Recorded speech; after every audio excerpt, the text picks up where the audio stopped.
There hasn't been a good Deathslinger guide produced in the past 2 years, and there are none by people with both passion and experience with the character. My goal with this video is to aid all Slinger players. Whether you're playing the character for the first time, you're looking to improve after your first few matches, or you're looking to learn the killer at his highest potential, this is the video for you. All sections are timestamped in the description for your convenience, and enjoy the video. Deathslinger is a very standard killer, with tall height and a 32 meter terror radius. His biggest downside and what sets him apart from the average killer is his 4.4 ms or 110 move speed, which is his biggest hindrance in chase and what makes getting into him the most difficult. His power consists of a harpoon gun. This is aimed at Slingers and shoots a projectile out that, if connected, locks the Slinger in place and gives the Deathslinger a set amount of time to reel the Slinger towards him. His first shot is a guaranteed deep wound. You can M1 the Slinger, or if the chain breaks, this will automatically deep wound the Slinger and stun the Deathslinger for a short duration. To put a Slinger into the dying state, however, the Deathslinger must connect an M1, as breaking the chain again has no effect. Unlike other range killers, his reload is on command with no cooldown or location requirements, making him much more straightforward, and with the only downside being an animation lock with reduced move speed. His maximum potential range is 18 meters, but his most effective range is probably around 6 to 8 meters for the average player. The Deathslinger's harpoon is a projectile, not hit scan, meaning it has a speed and a travel time and isn't instantly going to hit where you shoot it at. This means you have to lead your shots more the further away Slinger is. There isn't an exact way to teach this, but it's something that's easy to pick up with a lot of practice. Just remember you want to aim ahead of where the Slinger is going, and more ahead the further away that they are.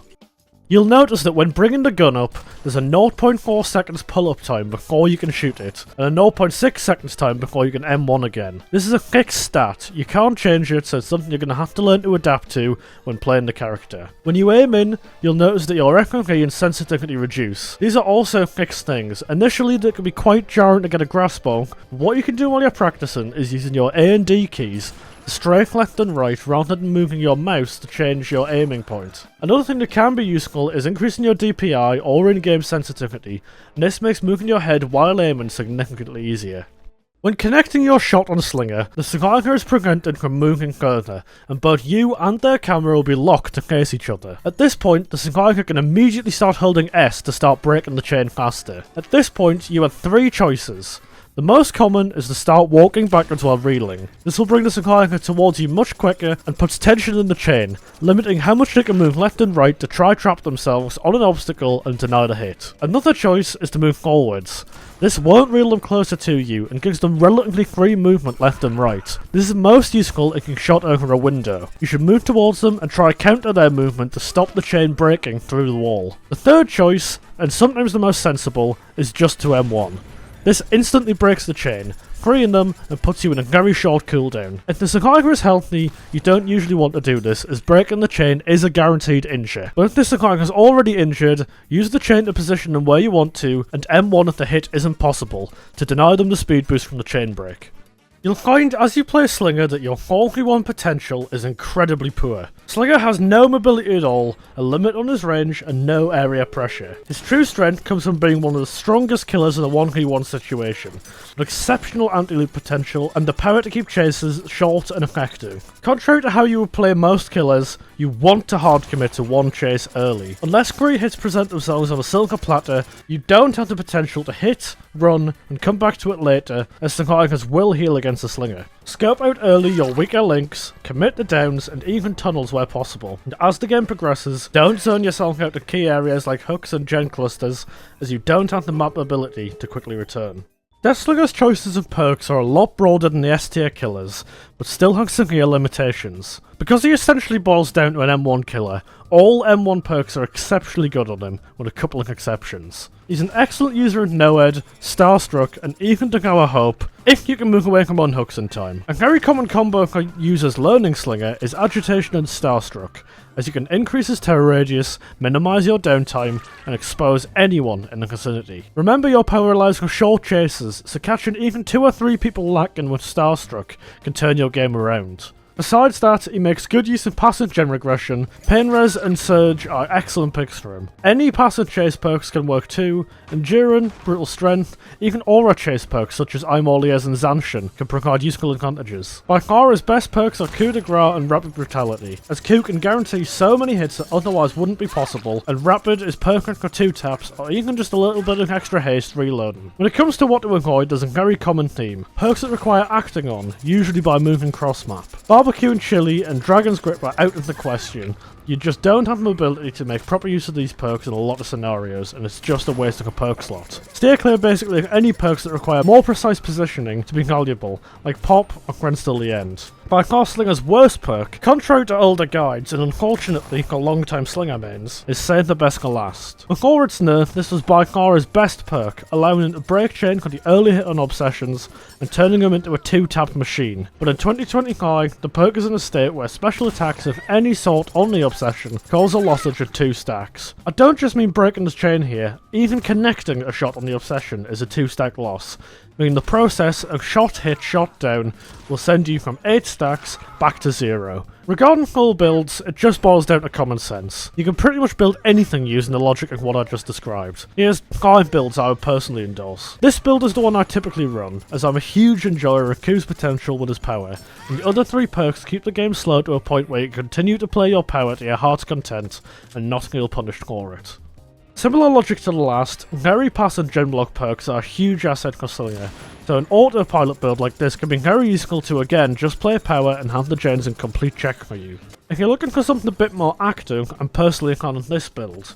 Rapid and Q are perfect chase perks for your M1, Imoliez is incredible info for in chase, and the 4th slot can really be whatever you want. I'm personally a big DMS enjoyer, hence why I included it here.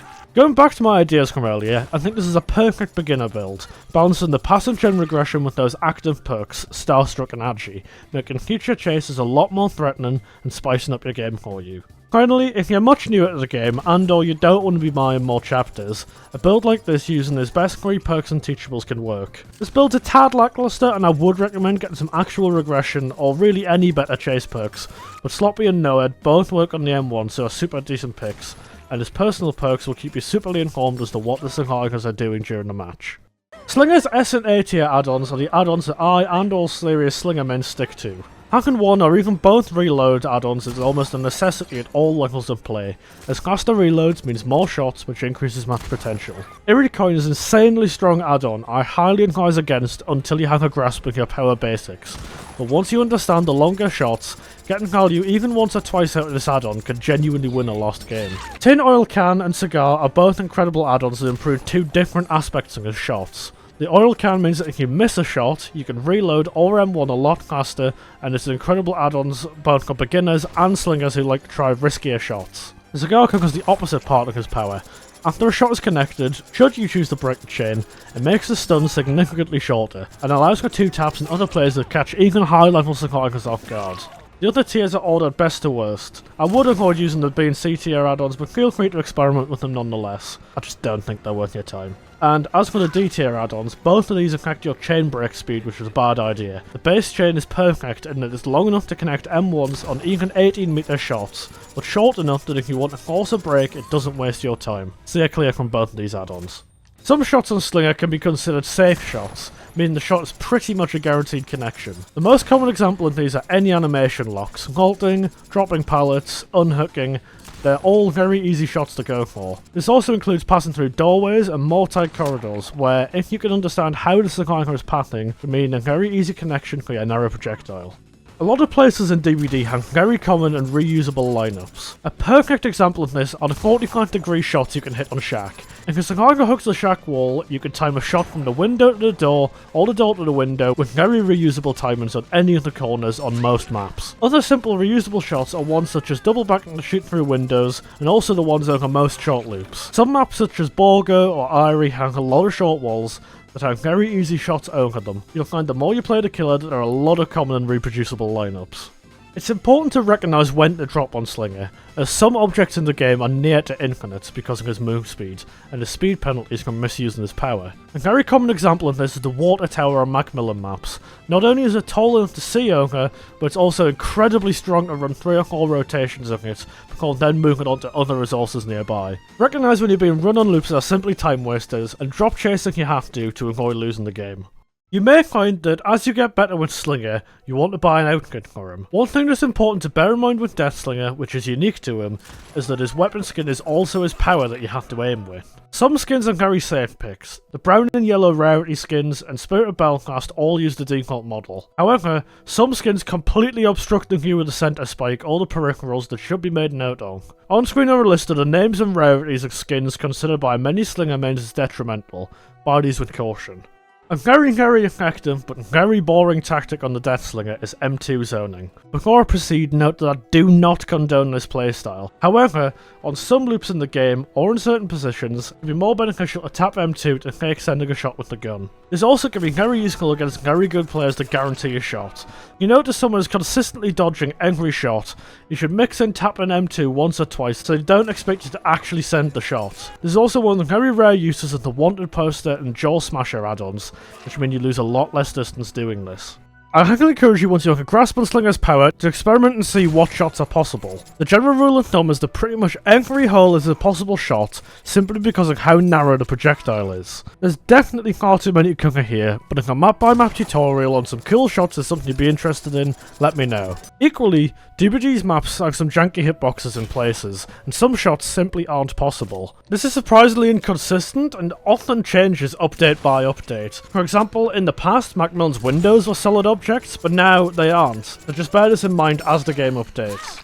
A general rule of thumb on Slinger is to always have your gun loaded, but as you advance with the killer, you'll find that sometimes it's just not always necessary. If you can guarantee a hit within around 5 seconds, sometimes not reloading is the better play. Perks like Rapid Brutality can absolutely be wasted by using their short timers on reloading. It's also an important consideration if you switch targets to factor in if the new person you're chasing even knows if you're loaded. Granted, if you try to aim while not loaded, the gun makes a very distinct sound that will completely blow your cover, but if you avoid this, there can be niche times that not reloading is actually the right play. By this point of Slinger, you'll have grasped that you can essentially aim at any point on a Slinger to guarantee a shot connection. And the midpoint of the Slinger is not only the largest, but also the safest aim point. What isn't necessarily clear, especially with female Slingers, is how tall Slingers are. There's no difference in the hitbox between a male and female Slinger, so if your movement tracking is on point, it's actually also possible to hit genuinely bullshit shots over taller obstacles that Slingers never see coming. Another incredibly important consideration, especially once you've reached a point where you can hit any shot that isn't dodged, is to look at what the Slinger is doing. It sounds incredibly silly, but some Slingers will be almost permanently looking behind them against the Slinger. These Slingers are where M2 faking is your best tool, making them lose distance and sometimes even running into walls, which makes the hit easier. Equally, some weaker Slingers never look behind themselves and chase, as indicated by their character facing forward, and it's these specimens where you can hit literally any shot you want to on them.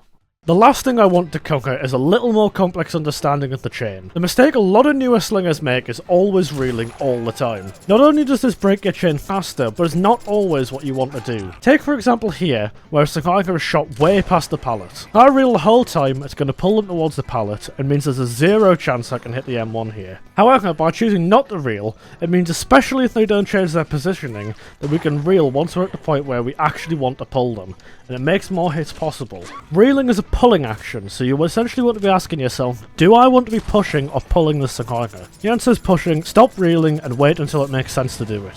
Slinger is a high skill floor character, but with enough relentless practice, you should be able to find a strong understanding of the fundamentals, and from there it's pure experimentation. My love for the character comes from how much you can express skill, and how much your skill from a point comes exclusively from the time and practice you want to put in. Early on, it can be very tough, but I fully implore all of you to stick with the character, and I also encourage you to ask as many questions as you feel you need to down in the comments. Thank you very much for watching, make sure to subscribe, and I wish you all the best of luck on your Deathslinger journeys.